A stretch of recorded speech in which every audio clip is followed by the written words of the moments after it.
Good morning বন্ধুরা। আজকে আমাদের সিমলা মানালি ট্যুরের চতুর্থ দিন। কাল রাত্রে আমরা তো মানালিতে পৌঁছেছি। কাল রাত্রে মানালি টেম্পারেচার ছিল -3 ডিগ্রি, আর আজকে -4। ভীষণ ঠান্ডা। আমরা তো কেঁপে মরে যাচ্ছিলাম, এত ঠান্ডা। তারপর ঘরে রুম হিটার নিতে হয়েছে। রুম হিটার না নিলে আর বোধহয় আমরা থাকতে পারতাম না। গরম জল করেই গরম জল মিশিয়ে খাওয়া হচ্ছে, গরম জল মিশিয়ে হাত ধোয়া হচ্ছে। রাত্রে খাবার খেয়ে আমরা এখনও বিছানা ছেড়ে উঠিনি। মেয়ে এখনও শুয়ে আছে। আপনাদের দাদা উঠে সবে ওয়াশরুম গেছে। আমি এখনও বিছানাতেই বসে আছি। বাইরে একবার নিয়ে গিয়ে দেখাবো। আমরা কাল রাত্রেবেলায় যখন এসেছি, আমাদের হোটেলের পাশে নিচের দিকে দেখি বরফ পড়ে রয়েছে। দেখেও বেশ ভালো লাগলো। এখন দেখাবো আপনাদের আছে কিনা, আরও বরফ পড়েছে কিনা। চলুন গিয়ে দেখে আসি। চলুন একটু দেখিয়ে দিই। এই দেখুন, নিচে বরফ পড়ে রয়েছে সাদা সাদা। এইসব দেখলে আর শরীরের কষ্ট, মনের কষ্ট সব চলে যায়। এইগুলো কিন্তু আপেল গাছ। এই যে শুকনো হয়ে গেছে, এগুলো সব আপেল গাছ। আর গাছগুলো শুকনো। সেই দেখুন দূরে পাহাড়ের ওপরে বরফ পড়ে রয়েছে। বাহ, কষ্ট করাটা এখানেই তো সার্থক হয়েছে বলুন। এই দেখুন বরফ পড়ে রয়েছে, সাদা সাদা বরফ পড়ে রয়েছে। এই দেখুন মাটিতে বরফ পড়ে রয়েছে। 240 কিলোমিটার সিমলা থেকে মানালি। আমরা বেরিয়েছিলাম কাল সকাল 10টা, আর রাত্রে কাল ফিরেছি রাত 9টা বেজে গেছিলো তখন। এই দেখুন, চলুন ঘরে পালাই। প্রচণ্ড ঠান্ডা এখানে। দাদা রুম হিটার চালিয়ে দিয়েছে। আবার রুম হিটারটা চলছিল, সারা রাত চলেছে। রাত্রে ভোরবেলায় ওটা বন্ধ করে দিয়েছে। এত ঘর গরম হয়ে গেছে। মেয়ে ও পুরো আবার ঘুমে গেছে। দাদা স্নান করবে বলে রেডি হচ্ছে। বন্ধুরা ভিউটা দেখুন বন্ধুরা, অসাধারণ। বরফ পড়ে রয়েছে পরে, দেখুন চোখ জুড়িয়ে যায় দেখলে।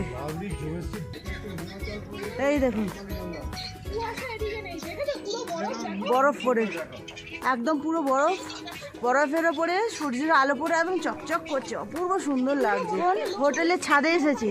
হোটেলের ছাদের ওপর থেকে এইগুলো ভিডিওটা করছি। অসাধারণ ভিউ। একটু সাউন্ডের প্রবলেম হতে পারে, সবাই কথা বলছে তো।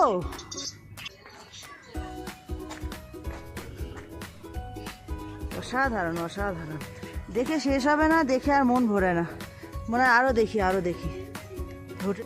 এই দেখুন মুখ দিয়ে ধোঁয়া বেরোচ্ছে। আমরা যেন বিড়ি খেয়েছি, সিগারেট খেয়েছি। কি ভালো লাগছে।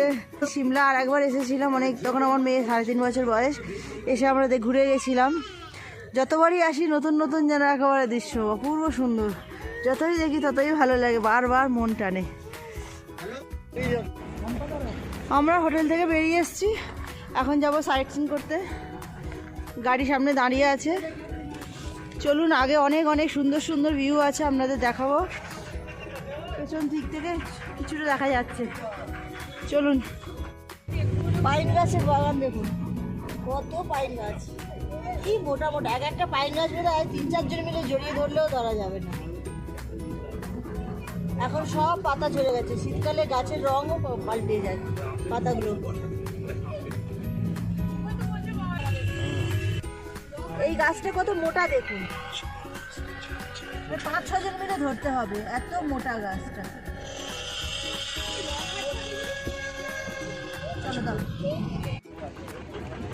আমরা এখন যাচ্ছি হাদিম্বা টেম্পলে। এই যে হাদিম্বা টেম্পল। এটা হাঁটা পথ, মিনিট 5 হ্যাঁ। ও পাইন গাছগুলো যা লাগছে না।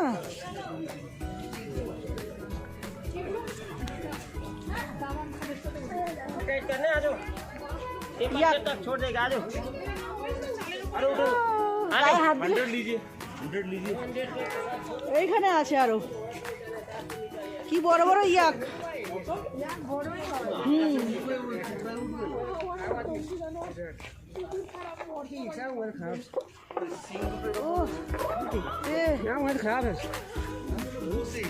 এই দেখো রাস্তার পাশে বরফ পড়ে রয়েছে,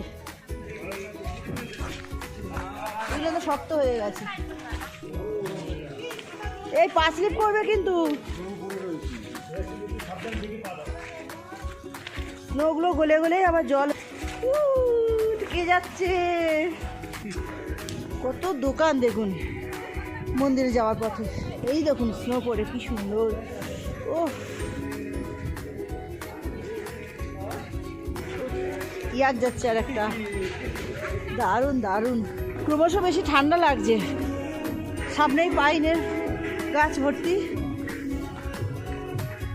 আজ সকালেও আমরা যখন বেরোলাম ফের সেই রাস্তায় জ্যামে পড়েছি, সেখানেও কতটা টাইম নষ্ট হয়ে গেল। সিঁড়ি দিয়ে ওপরে উঠতে হবে, চারিপাশে শুধু দোকান আর দোকান। ক্রমশ ঠান্ডাটা বেশি লাগছে, পাইন গাছের ভেতর দিয়ে যেতে হবে, গাছের ভিতরে তো এখানে ওই জন্য বেশি ঠান্ডা। দাদার মেয়ে আছে আগে, রাস্তা ভীষণ পিছল, নিচটা একটু 19-20 হলে বাস লিখে পড়ে যাব। বরফ পড়ে সব গলে জল হয়ে যাচ্ছে। এই যে সামনেই দেখা যাচ্ছে টেম্পল, চালের ওপরে বরফ পড়ে জমে রয়েছে। মন্দিরের খুব কাছেই এসে গেছি, চলুন আমরাও দেখবো, সাথে আপনাদেরকেও দেখাবো।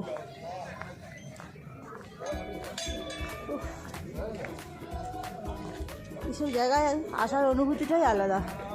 পাইন গাছ, গাছ কত লম্বা বড় দেখুন, ওরে বাবারে সেই শেষ।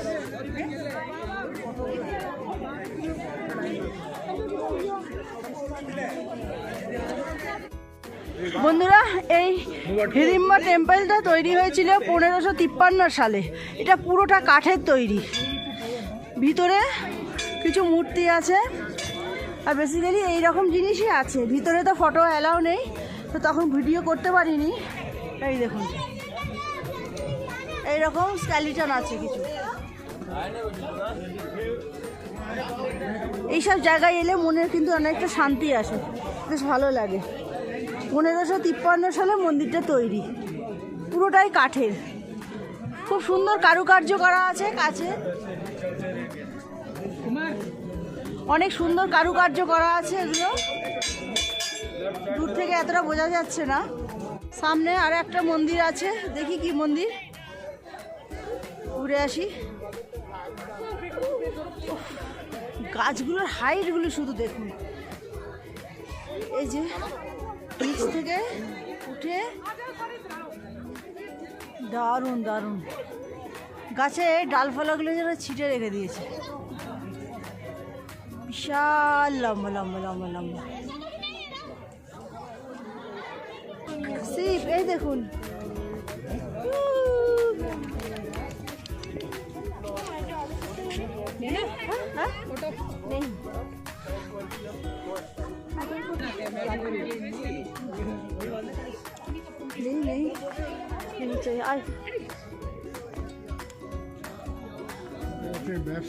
হ্যাঁ,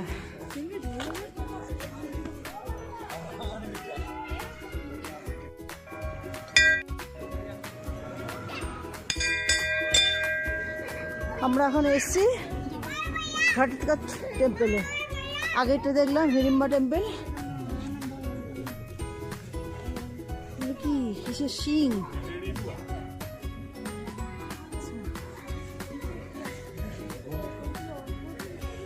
ভীমের বউ হিড়িম্বা, তার টেম্পেলটা আগে দেখলাম। একটা ভীমের ছেলে ঘটোৎকচ, তার টেম্পেল হচ্ছে এইটা।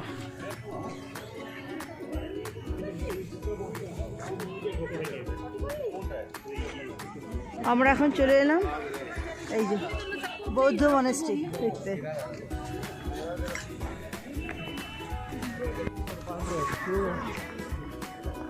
আমাদের হোটেল থেকে হাঁটা পথেই এলাম, একটুখানি রাস্তা।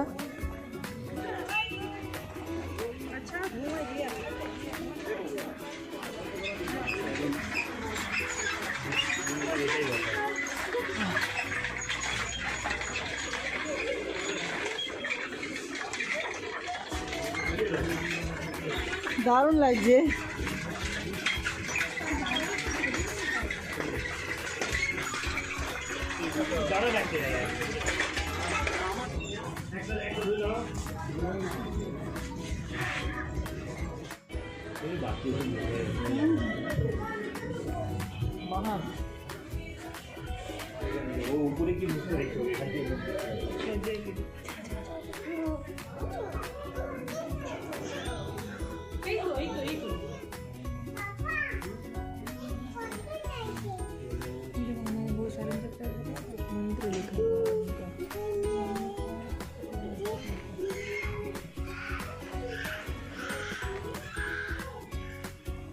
উপরে আর একটা ইয়ে আছে, নরসিংহ মূর্তি নাকি এটা।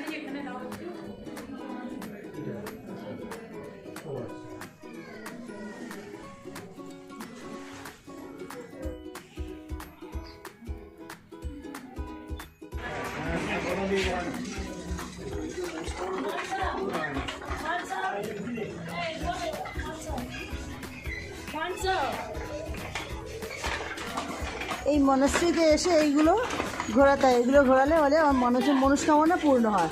আমরা যেমন বাঙালিরা মন্দিরে গিয়ে সুতো বেঁধে আসি মনস্কামনা পূর্ণের জন্য, তো এই বৌদ্ধ টেম্পলে এসে এইগুলো করতে হয়।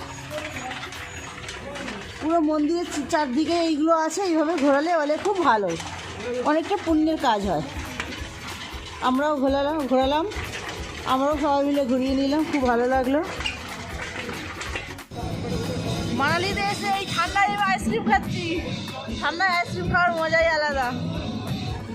বাটারস্কচ ফ্লেভার, দারুণ লাগছে খেতে। এখন টেম্পারেচার কত? 6 ডিগ্রি টেম্পারেচার, আইসক্রিম খাচ্ছি।